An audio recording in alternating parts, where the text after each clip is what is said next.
Olá, estamos aqui para o nosso terceiro episódio aqui dessa coleção de vídeos do ensaio Formação do Leitor. Do que se trata esses episódios e esses compartilhamentos aqui? A ideia é a gente compartilhar estudos e experiências didáticas, pedagógicas para a formação do leitor.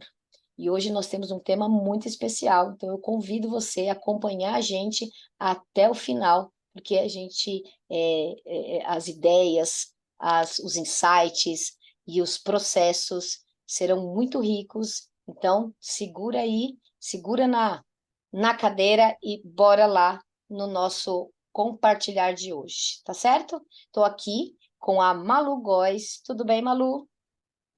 Tudo bem, boa noite, Stefânia, boa noite a todos. E como a Stefânia falou, vamos tentar compartilhar um pouco das experiências, discutir um pouco das teorias que estão aí para trabalhar em sala de aula, tendo como foco a literatura. E como nós viemos falando já em dois momentos, vamos trabalhar com a criança agora de 0 a 5 anos, mais especificamente, né, Stefânia? Isso mesmo, a gente vai aprofundando. Então, eu convido você a procurar na playlist aqui do canal do Instituto do Risco Curativo, e a playlist é Ensaio Formação do Leitor. Nós já temos ali dois vídeos muito potentes, um iniciando a discussão do que a gente pretende propor aqui, então ele está disponível para você colocar sugestões, perguntas, enfim, aquilo que você se sentia necessidade de aprofundar aqui nesse tema. E o segundo vídeo que a gente vai dando uma orientação de como fazer o encantamento pelo processo da leitura, né? Da leitura como mediador de leitura. Um contador ou o professor dele envolver esse encantamento, né? Esse processo de chamar para a leitura. E que tem esse segmento nesse terceiro vídeo que nós vamos falar especificamente da criança de 0 a 5 anos, né? Então, quando a gente fala da criança de 0 a 5 anos de idade, nós estamos falando do processo de afetividade, né? O processo de ser afetado por aquilo que nos é apresentado. Então, nós somos afetados na realidade a vida inteira a gente é afetado. E aí, o que eu preciso levantar aqui a questão, né? Quando a gente fala de afetividade, prioritariamente as pessoas compreendem, né, o afetivo, né, a afetividade, com aquilo que representa o amor, o carinho, a acolhida, né? Então, quando eu penso na afetividade, eu já venho essa predisposição. Ah, o amor, a acolhida, o carinho, a gentileza. Então, eu fico nesse lugar, né? Mas quando a gente fala de afetividade, a gente está falando sobre afetar o indivíduo, né? Então, nós somos seres emocionais aqui na Terra, né? Então, quando a gente começa essas divisões de quem é racional, de quem é emocional, começa um arranhar das informações, né? Um ruído das informações, porque nós somos seres emocionais. O que a gente precisa colocar em prática é a racionalidade dessas emoções, né? E não a questão da razão sob a luz dessas emoções. Então, quando a gente fala de afetar, a gente está falando sobre todos os pontos de vista. Então, quando eu entro num processo de medo, eu estou sendo afetado. Quando eu entro no processo da alegria, eu estou sendo afetado. Quando eu entro no processo da coragem, ou da tristeza, ou da raiva. Então, o processo do afetar é inerente a essa concepção do 0 a 5 anos de idade. Então, é onde a criança, então eu vou estender aí pela psicanálise, a gente estende do 0 aos 7 anos e meio, e aqui nesse recorte do processo pedagógico, a gente recorta na educação infantil, que aí vai compreender de 0 a 5 anos e meio, e que abarca esse lugar do fator emocional, né? Então, essa é a idade que a criança, ela está no processo de reconhecer as suas emoções. Ela começa a reconhecer. E ali, quem é o responsável por dar esse universo do reconhecer? É a figura feminina, é a figura da mãe, a figura da cuidadora, a figura da professora, enquanto na escola. Não que a figura do homem, ela também não possa trazer essa perspectiva, mesmo porque essa energia da energia feminina, o homem também, ele também tem, né? Mas a figura feminina é aquela que é referência. Não é à toa que uma grande quantidade dos profissionais da educação é a mulher, né? Principalmente nessa área de primeiro da educação infantil até o quinto ano. E aí volto a repetir, não que os homens também não estejam atuando, mas quando eles estão atuando como professor, como um educador, como um leitor, como um mediador de leitura, quando ele está atuando, aquele universo que ele está mais utilizando é a energia feminina dele, é a energia feminina interna dele. E talvez seja até por questão cultural também, né? De que a mulher, ela venha, ela cuide. Então, se espera que a mãe, sempre tem a avó, todo mundo ali próximo, que essa professora também acabe saindo, né? Entrando nesse contexto de formação. Todas as nossas histórias na literatura têm essa figura, então talvez seja uma própria estrutura mesmo da cultura, né? Da nossa formação, de que a Isso. mulher é aquela que vem cuidar, que E é isso, exatamente, isso é inerente à psique humana mesmo, né? A mulher, ela é aquela que ensina a criança a lidar com as emoções. Então, na ausência da mãe biológica, por exemplo, é a mãe adotiva, é a cuidadora, é a mulher mais próxima que é a referência nessa fase, né? De, até de... nas tribos, né? As crianças sempre Isso, acompanham um grupo de mulheres para aprender os isso, primeiros afazeres, para ter esse contato do cuidado, para depois ela seguir o grupo masculino nos seus afazeres da tribo. Então é muita exatamente. estrutura mesmo psicológica nisso, né? Isso, exatamente. E aí, quando você cita as tribos, as comunidades e os povos nativos, eles são indivíduos que trabalham especificamente com a essência humana mesmo, né? Então, eles têm uma sabedoria interna de entender que aquele universo das emoções, nessa primeira fase da vida, é onde vai dar o alicerce. Então, a criança que ela tem esse alicerce emocional, né, ensinado, então a criança ela não tem o nome das emoções. Alguém vai ter que ensinar para ela, né? Ela tem a sensação, ela sente a raiva, mas ela não sabe nomear. Então, quem vai nomear? O adulto mais próximo. E aí a literatura ela vem de uma forma com uma maestria muito grande, né? A literatura ela transcende tempo, espaço, idade, classe social, ela transcende. E a literatura ela vem trazendo esse lugar desse afetar. Então, a literatura infantil ela traz muito esse lugar da afetividade, né? Do afetar a criança com uma descoberta, né? Com um processo e qual que é a função do professor ali, ou do mediador de leitura? É encantar. Então, a criança pequena, principalmente a criança pequena, e como é que você forma um leitor? É a partir do encantamento. Então, a criança pequena encantada em parar para ouvir. Então, quando aquele contador de história, quando aquele professor ele vai contar uma história para criança de 0 a 5 anos, ele já tem que estar afetado com a história, né? Para que ele possa trazer na sua vibração né, de leitor, de o mediador ali da leitura, ele já traz essa vibração do encantamento, de explorar o livro, de identificar a capa, de ver o desenho que está na capa, de supor o que vem na história. Então, ele vai encantando e ele vai trazendo esse universo, isso pela psique, né, pelo comportamento humano, ele vai trazendo a escuta, né?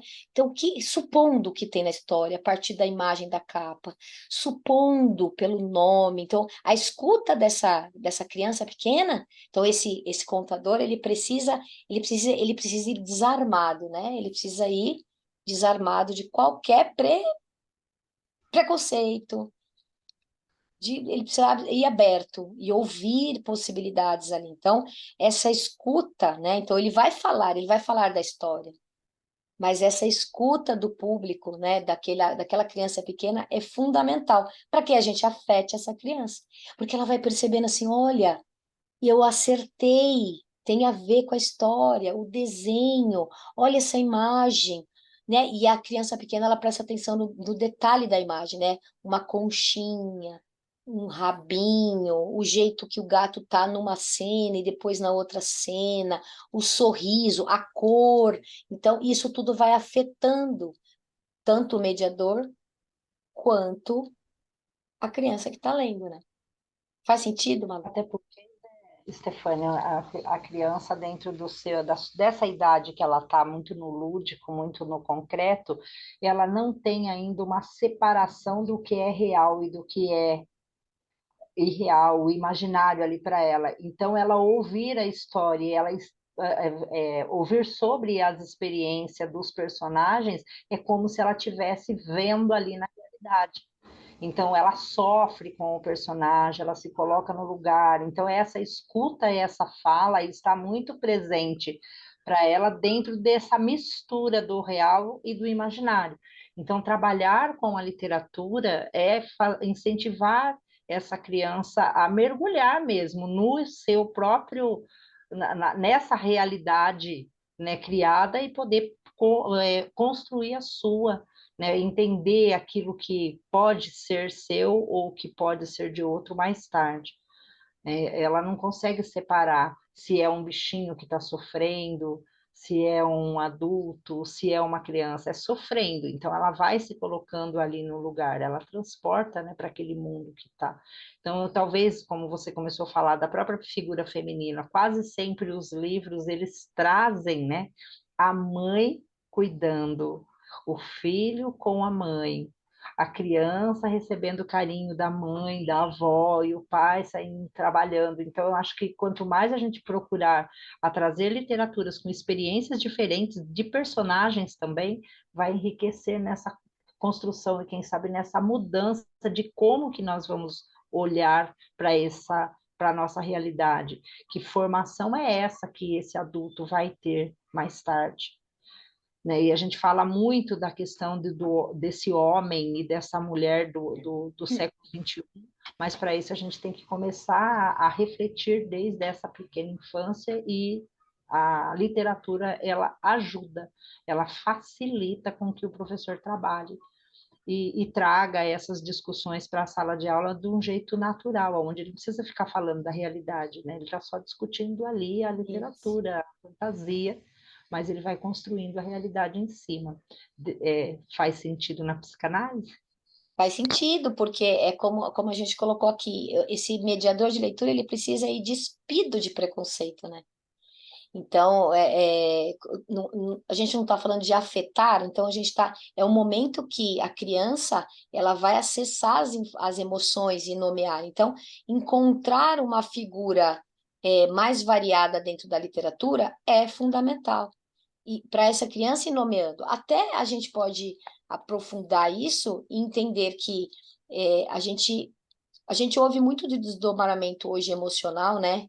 É, aí eu vou puxar um pouco essa observação no sentido de que a gente entende e compreende que algumas questões elas estão atreladas à ausência da pai, à ausência da mãe, né? E até às vezes de forma apelativa, né? Tal coisa acontece porque não tem o pai, não tem a mãe. E o que a gente precisa desmembrar isso tudo? A gente está falando da energia que aquela figura representa, né? Então, que energia que ele representa? Ele representa a energia interna nossa. Então, eu posso trazer essa energia na literatura. Entende? Então, E assim, é o lugar de a gente compreender, sim, eu preciso da energia que vem da energia masculina, eu preciso da energia que vem da energia feminina. A gente precisa dessas duas energias, que é a chama, é a faísca, né? É aquilo que, quando junta as duas energias, dá a faísca para acontecer as coisas. E aí a gente ficar naquilo que está ausência, então existe uma ausência, então eu fico na ausência, então eu permaneço na ausência. Então, se eu e trago na muitas literatura essa reflexão, isso, justificam a imobilidade atividade exatamente com essa ausência. Eu não faço porque não tem, ou acontece isso porque faz falta, o pai foi embora, ou a mãe foi embora, mas quem ficou que está preso a essa necessidade e acaba passando para a criança, né? Isso. E como nós estamos falando de educação infantil e da literatura, como auxilia, é a questão, a própria BNCC, ela traz nos seus 5 direitos, né, que a criança tem 5 direitos na primeira infância: o direito de conviver, o direito de brincar, de participar, de explorar, expressar e se conhecer. Então, tudo isso, a literatura, ela ajuda você a perceber essas convivências em diversas cidades, né, de relações, ajuda a brincar, porque o brincar é o estímulo dessa imaginação, quem eu sou dentro dessa sociedade, dentro, né? Então, trazer ela para a sua cultura, para esse meio, ajuda ela a explorar mundos novos, conceitos novos, oportunidades novas, para que ela também crie depois com suas escolhas e a expressar, né? Tanto a questão do sentimento, a raiva, a alegria, as tristezas que todos vivem ali, quanto a expressar também oralmente, né, aquilo que aconteceu, contar a história, recontar depois que ouviu. Pode ver que eles gostam de livros, quando lê um livro e identifica com o personagem, eles querem várias vezes, né? Ler de novo aquele livro, ler outra vez, e ele vai se identificando e vai entendendo, se entendendo ali como personagem, e isso vai entrando no 6º direito, que é o de se reconhecer.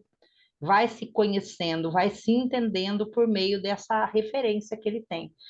Então, eu acho que a BNCC, ela traz capítulos inteiros aí sobre a escuta, sobre o desenvolvimento da fala, da escuta, e a literatura, ela é fundamental para isso. Como o nosso foco aqui é literatura, eu até convido você para o próximo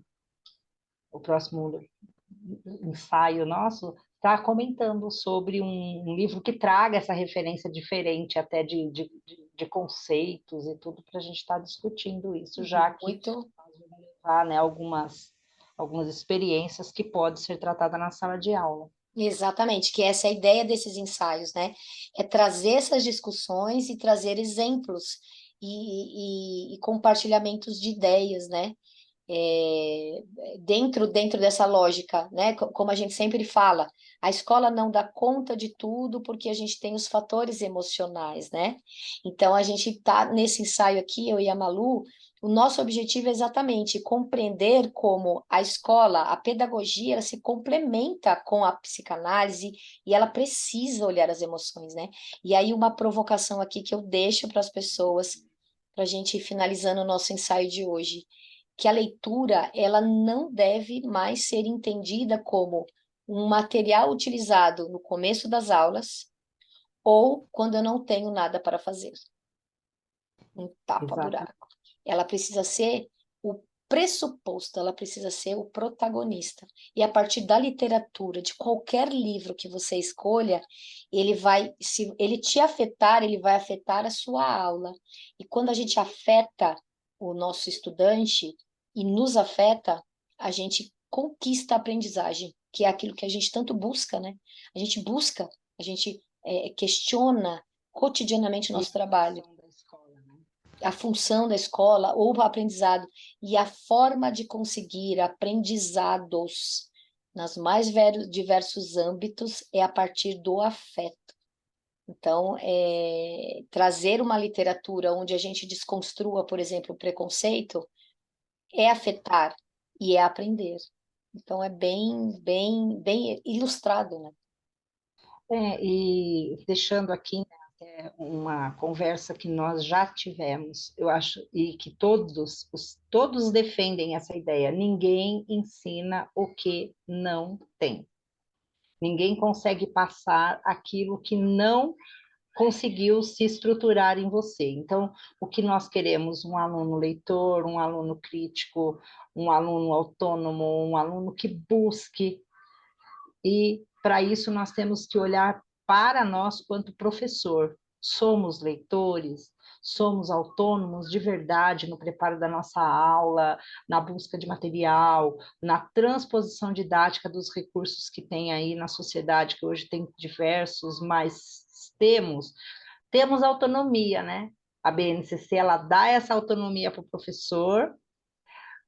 A cobrança das escolas hoje em cima de um professor que seja autônomo, que construa uma aula, nós lutamos por isso, né? Eu que tenho uma carreira de 30 anos aí na sala de aula, e quando eu entrei isso era uma luta, e ganhamos essa luta de ter essa autonomia. E, de repente, a gente fica tão confuso e não sabe ser autônomo e buscar. Então, o objetivo, né, do ensaio aqui é trazer algumas reflexões a respeito de, pelo menos, a transposição de um dos recursos, e do recurso tão importante que é a literatura, que é o livro na sala de aula. Isso mesmo, é perfeita, perfeita colocação. E a gente encerra o nosso ensaio de hoje e convidando você a compartilhar esse material para que a gente possa aí multiplicar e a ideia é atingir mesmo o coletivo, né? Para que a gente pense numa sociedade leitor, né? E E comentar, afetar. Estefânia, para a gente até saber quais são as dúvidas, as possibilidades de estar fazendo, e quem sabe futuramente fazer ao vivo, para que as pessoas possam, né, estar ali também perguntando e apresentando ideias e tudo. Então, assim, deixa o comentário lá, que a gente lê e organiza um material para depois. Exatamente, que a ideia é a gente construir no coletivo. Então, um grande abraço para vocês. Até o nosso próximo episódio. Boa noite, até a próxima.